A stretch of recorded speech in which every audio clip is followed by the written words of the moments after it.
Their crimes were horrific. Two teenagers charged with murder, attempted murder, burglary, and armed robbery.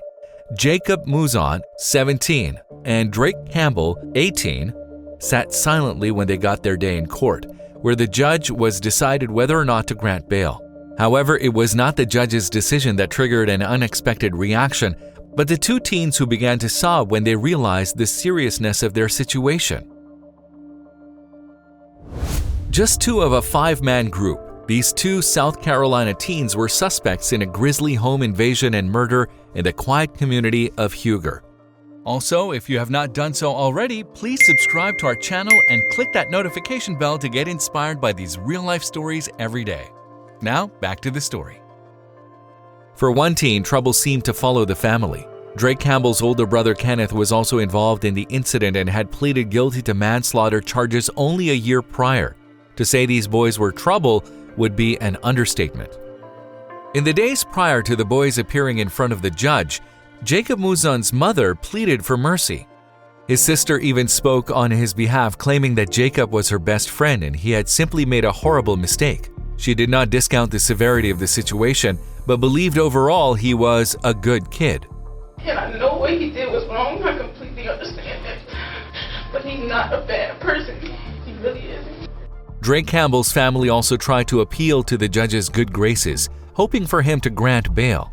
The family tried to paint Drake as a good boy and not awful kids. However, the prosecution vehemently disagreed. Appearing before the judge, the prosecution argued that bond should be denied due to the violent nature of the crime, and also the fact it took 4 law enforcement agencies 2 days to apprehend the offenders. Jacob and Drake's last hope all rested on the judge's good graces. No one knew how he would respond, and it was very unexpected. The boys attempted to keep calm and maintain their composure, but unfortunately, emotions got the best of them. As their charges were laid out before the judge, the boys knew things were not looking good in regards to their fates. The gravity of the situation bore down on them, and soon the tears began to flow uncontrollably. Unfortunately for the teens, a summary court judge is not able to grant or deny bail when it comes to murder charges. Therefore, even if the judge wanted to grant bail, he wouldn't be able to do so. This left their fates in the hands of a circuit court judge, but due to the violent nature of their crimes, there was little hope the ruling would turn in their favor. For starters, the teens were considered a flight risk. They were also deemed a danger and threat to society due to the extreme nature of their charges. You won't believe what they did. You probably wouldn't want to grant bail either. According to the police reports, both Drake and Jacob were involved in a home invasion that transformed into an execution-style murder. For the victims, Kadeem Johnson and his girlfriend, it was simply a case of being in the wrong place at the wrong time. The couple was simply returning home for the day when they came face to face with 5 men lurking in their home. It was then things took a turn for the worse. The group of men forced both Johnson and his girlfriend into the house at gunpoint. They were loud and obnoxious during the robbery.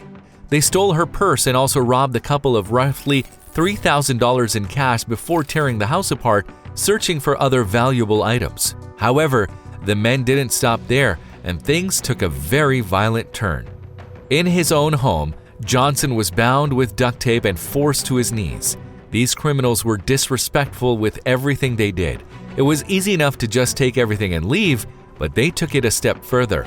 There was no time to beg for mercy or plea for his life, because moments later he was brutally shot in the head. Not satisfied with killing only Johnson, the group turned on his girlfriend. What they did next really showed how barbaric they were. She was shot in the hands and chest before the men fled the scene, leaving her to die in a pool of her own blood. Stealing the vehicles that were left on the property, the men sped away without a thought for the horrific acts they just committed. However, it was then the story took a very weird turn according to the detectives. 3 of the suspects have fled to the woods and were later arrested. It was a strange place for them to flee to, according to the police, since the team's canine unit was able to easily track them down. Maybe they thought the woods was a good hiding place. Thanks to a tip from a local citizen, the police were easily able to locate both Jacob and Drake in the nearby forest. Drake's brother had also been arrested a few hours earlier in another wooded area. It seemed the cover of trees was not enough to save these criminals from the law. Both Jacob and Drake had spent 2 days in the woods before they were found by the authorities. According to the sheriff, the boys did not put up a struggle. They were exhausted and did not put up a fight. We brought EMS in to check them out because of the amount of time they'd been in the woods. One question on everyone's mind involved in the case is, what was the motive? Why did Johnson and his girlfriend have to be the targets? The sheriff believed they would soon find a clear message behind the murder, but there were some clues. The fact that $3,000 was stolen during the home invasion is a major clue that the group of men knew the money would be there beforehand. It's possible they were all connected to Johnson through business dealings or friends, although no one is 100% sure and it remains a theory at this point. However, there was a silver lining in this horrible case. Johnson's girlfriend managed to survive and not succumb to her injuries. Unfortunately, it is believed she may not be able to identify her attackers at this point. Therefore, the police are relying on the public for help. The police have been quick to thank the local community for help and are hoping justice is served when it comes to the 2 teens involved. 2 years after the deadly home invasion and murder, the police department got their wish. Jacob Muzan was sentenced to 40 years in prison, and Drake Campbell was given 20 years. Now, with time and healing, maybe the victim's family can find peace. Muzan and Campbell aren't the only people with gut-wrenching reactions to being sentenced for their crimes. Many other hardened criminals break down when justice is served. Take Florida teen Damon Kemp, who surprised everyone at his bond hearing. Kemp was arrested by police after evidence showed he was a suspect in an unrelated home invasion and aggravated robbery at the Jade Park apartment homes.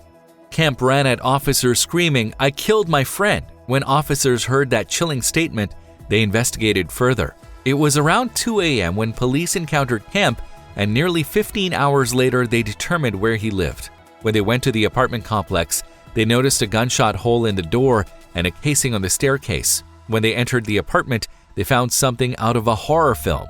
They located the bodies of Trey Ingram and Jordan Payton, friends of Kemp. Both individuals were shot multiple times and left there to die. According to the police report, when Kemp was arrested, he told officers the craziest thing. "To be honest, I was going to unintelligible with my friend, the ace. His name is Trey Ingram. I shot him." This was just the beginning of his erratic behavior. Ingram was a student at Bethune-Cookman University and a promising athlete. Payton and Ingram had let Kemp stay in their apartment for free, a generous act that would prove fatal. The most horrific thing about this incident is prosecutors believe that the act was premeditated, charging Kemp with 2 counts of murder. When he was wheeled into the courtroom, his behavior was shocking.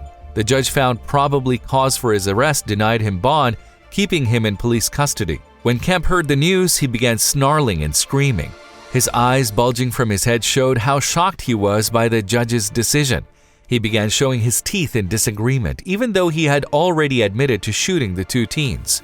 He screamed "God" over and over again, shocking everyone in the courtroom. In response, the victim's family members screamed back at Kemp, showing the intense pain they were experiencing. One of Ingram's family members cried out, Day, why would you do that to Trey? Day, I fed you, Trey, fed you. He let you live in his house rent-free. Why would you do that to Trey?" Ingram's mother even had to excuse herself from the room as she was overcome with emotion. Kemp's reactions began to cause suspicion among all that watched on.